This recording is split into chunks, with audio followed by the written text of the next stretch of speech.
जी अस्सलाम वालेकुम, this is Jamaat. As usual सबसे पहले माजरत, बहुत टाइम लग गया, लेकिन क्या करूं, थोड़ा सा मसरूफियत थी, कुछ घरेलू मसरूफियात थी, कुछ दूसरी मसरूफियात थी, तो वीडियो में थोड़ा सा टाइम लग गया। तो आइए ज़रा थोड़ा ज़्यादा लंबी बात नहीं करते, चलते हैं। आज मैं आपके पास जो प्रोडक्ट्स लेकर आया हूँ ये हैं CZ के शेडो 2 पिस्टल्स। और आपने देखा होगा कि शेडोज जो CZ है, बहुत सारी वैरायटीज़ मार्केट में इन हुई हुई हैं। उसमें उनके स्ट्राइकर पिस्टल्स भी आए हुए हैं, उनके हैमर पिस्टल्स भी आए हुए हैं। तो जैसे CZ के P07 आया, P09 आया, ये हैमर पिस्टल्स में आया, और P10S आया, P10F आया, P10SC आया, बहुत सारे P10M आए, बहुत सारे मॉडल्स आए, वो स्ट्राइकर पिस्टल्स में आए। तो मैंने कहा कि थोड़ा सा आपको ज़रा हैमर पिस्टल्स भी बता दूं जो CZ में आए हुए हैं। टैक्टिकल स्पोर्ट्स को तो मैं आपको CZ TS2 वगैरह तो मैं आपको बता चुका था पहले ही। तो जो शेडो 2 अभी हमारे पास जो वैरायटी है, जो रेंज है, वो मैं आपको ज़रा दिखा दूं। तो आप देख सकते हैं ये ब्लू ग्रिप में आया है, ये ऑरेंज, ये शेडो 2 ऑरेंज कहलाता है, और ये अर्बन ग्रे कहलाता है। तो ये वैरायटी है इस वक्त मौजूद हमारे पास। तो आए मैं आपको ज़रा पिस्टल्स की कुछ फीचर्स बता दूं, कुछ डिटेल्स बता दूं।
जी व्यूअर्स, तो चलें ज़रा पिस्टल के बारे में थोड़ी सी मैं फीचर्स बता दूं, थोड़ी सी आपको इसके बारे में मालूमात दे दूं।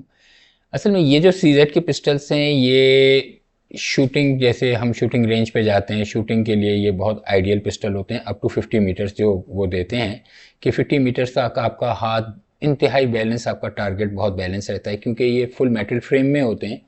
तो थोड़े से हैवी पिस्टल्स होते हैं, लेकिन होते बहुत बहुत बैलेंस पिस्टल होते हैं। जैसे ही आप हाथ में लेंगे, इनकी डफटेल इतनी अच्छी दी हुई है कि आपकी ग्रिप, जैसे ये पिस्टल्स में अगर जैसे आप देखें तो ये आपका हाथ पे पूरे सेट बैठ जाते हैं। और जो आइडियल शूटर्स होते हैं उनके लिए CZ का जो भी मॉडल हो, तो वो बहुत ज़बरदस्त, उनको भी पता होता है कि ग्लॉक तो खैर स्ट्राइकर पिस्टल्स में आ जाएगा, लेकिन अगर हैमर पिस्टल्स में आए जिनमें आपको सिंगल एक्शन, डबल एक्शन आप चाह रहे हैं, और आपको मैनुअल सेफ्टी भी चाहिए, तो CZ बहुत आइडियल पिस्टल है। और ये कॉम्बैट शूटिंग में भी इस्तेमाल होता है, और ये आपके जो रेंज पे भी जाएं तो आपको ये शूटिंग रेंज पे भी बहुत ज़बरदस्त वो रहेगा। अच्छा, अगर हम पिस्टल की तरफ आ जाएं, तो मैंने आपको जैसे कि बताया कि फुल मेटल फ्रेम में होगा। ऊपर आगे जो इसकी सिरेशंस हैं, जो जितने भी नए पिस्टल्स आ रहे हैं उन्होंने फ्रंट पे भी सिरेशंस दी हुई हैं, बैक पे तो होती हैं, फ्रंट पे भी दी हुई हैं उन्होंने सिरेशंस, ताकि लोडिंग में आसानी हो। ये साथ में उन्होंने दिया हुआ है। इन्होंने फ्रंट जो साइड्स दी हुई है, साइड्स की तरफ आ जाएं तो साइड्स उन्होंने इसके हिसाब से दी हुई हैं कि आप अपने फाइबर ऑप्टिक साइड्स दी हुई हैं, और फ्रंट की फाइबर ऑप्टिक साइड्स है, जिसको आप अगर चेंज करना चाहें आफ्टर मार्केट जो भी साइड्स आती हैं आप उसके साथ इजीली चेंज कर सकते हैं। इसी तरह जब हम रेयर साइड पे आते हैं तो ये एडजस्टेबल साइड हैं, और इसके ऊपर भी हम इसको अपने up and down, right left कर सकते हैं, यानी कि जो भी हम इसको मूवमेंट करना चाहें हम इजीली हम इसको वो कर सकते हैं, सेटिंग कर सकते हैं। Single action, double action pistol है। यहाँ पे दोनों साइड से इन्होंने एम्बिडेक्स्ट्रस वो सेफ्टी दी हुई है, सेफ्टी नॉच दिया हुआ है, जो कि हम जो लेफ्टी हों या राइट हों हम आपको उसके ऊपर एडजस्ट कर सकते हैं इजीली हमारे हाथ के हिसाब से। इसी तरह जो इन्होंने ये मैगजीन कैच दिया हुआ है, जो मैगजीन रिलीज़र है, ये भी आप इसके ऊपर साथ में आराम से, इसको रिवर्सेबल है, आप इसको उठा के अगर लेफ्टी हैं तो आप इसको चेंज करके लेफ्ट हैंड साइड पे ला सकते हैं। मैंने आपको अभी जो शुरू में बताया था कि इसके अंदर हमें येलो ग्रेप और ऑरेंज ग्रेप, जो TS ऑरेंज कहलाता है, शेडो 2 ऑरेंज कहलाता है, वो मौजूद है। अर्बन ग्रे है, तो मैंने ब्लू उठाया, मैंने कहा कि TS2 ऑरेंज को तो हम बना चुके हैं, तो ज़रा इस सिमिलैरिटी ना हो, साथ में ये रखें। नीचे की साइड आ जाए तो इन्होंने जो मिल स्टैंडर्ड की 1913 आपको एक पिकेटनी रेल दी हुई है, जिसके ऊपर हम आफ्टर मार्केट जो भी हमारे पास हम लेज़र एसेसरीज, स्पेशल एसेसरीज लगाना चाहें, लेज़र लगाना चाहें, लेज़र प्लस टॉर्च वगैरह लगाना चाहें, हम इसके साथ लगा सकते हैं। इसका ट्रिगर पुल बहुत आसान है, बहुत इजी, बहुत सॉफ्ट ट्रिगर पुल है कि अगर सिंगल एक्शन में भी हम अगर इस्तेमाल कर रहे हैं तो हमारे लिए बहुत इजी है इसका, आप देख सकते हैं। और इसी तरह अगर डबल एक्शन पे भी आए तो बहुत इजी है, ये नहीं कि ट्रिगर पुल आपको बहुत ज़्यादा आपको लोड पड़ रहा है ट्रिगर के ऊपर, बहुत ईजी लोड दिया हुआ है, ये आप नोट कर सकते हैं इसके अंदर। बहुत खूबसूरत पिस्टल है, डफ टेल इन्होंने बहुत अच्छी दी हुई है, जो आपके हाथ पे हर आइडियल इसके ऊपर हाथ पे जाके इजीली सेट हो सकती है। मैगजीन की कैपेसिटी पे आ जाएं तो इन्होंने ये मैगजीन दिया हुआ है, ये 17 राउंड के मैगजीन होते हैं, 2 मैगजीन इसके अंदर दिए हुए होते हैं। साथ में इन्होंने नीचे भी साइड आपको ये इस पे दी हुई होती है, जहाँ पे आप इसके ऊपर आपका हाथ स्लिप ना हो। इसी तरह बैक साइड पे भी दी हुई होती है, और ये ट्रिगर के जब आप यहाँ पे उंगली रखना चाहें तो यहाँ पे भी आपका कोई भी वेट सीजन हो या आपको कोई भी जैसे स्वेटिंग हो रही है, कोई पसीने के उसमें हो, तो आपका हाथ स्लिप ना हो। वेट के लिहाज से आए तो थोड़ा सा हैवी होगा, लेकिन आपके हाथ में आइडियल फिट रहेगा। जैसे दूसरे पिस्टल्स आते हैं और उनके हिसाब से डवटेल के हिसाब से कुछ के हाथ पे आपको सेट होता है, कुछ नहीं होता है, लेकिन सीजेड इंतहाई खूबसूरत पिस्टल है, बहुत ही बैलेंस पिस्टल है शूटिंग के हिसाब से, अपनी रिलायबिलिटी के हिसाब से।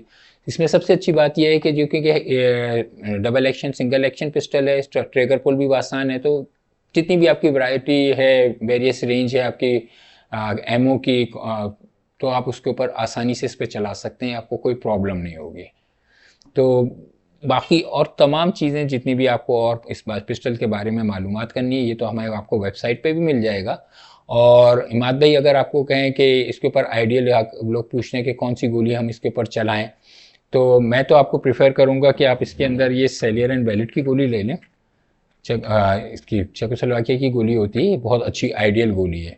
सेलियर एंड बैलेट की गोली ले लें, ये बहुत आराम से मार्केट में भी मिल जाती है आपको, और फ्रेश स्टॉक आया हुआ है, तो इसके ऊपर यही आइडियल गोली। बाकी फेडरल भी है, रशियन बर्नॉल की गोलियां भी हैं, और दूसरी फ्योकी की गोलियां भी हैं, तो बहुत सारी गोलियां हैं, तो वो ज़्यादा आसान रहेंगी जो से आपको चले करना चाहें, इस्तेमाल करना चाहें आप। इसी इवन आप पीएफ को अगर रेंज पे जाके इस्तेमाल करना चाहें, कॉस्ट इफेक्टिव हो कि आप कुछ कहना चाहें, तो पीएफ भी इसमें आपको कोई प्रॉब्लम नहीं करेगी।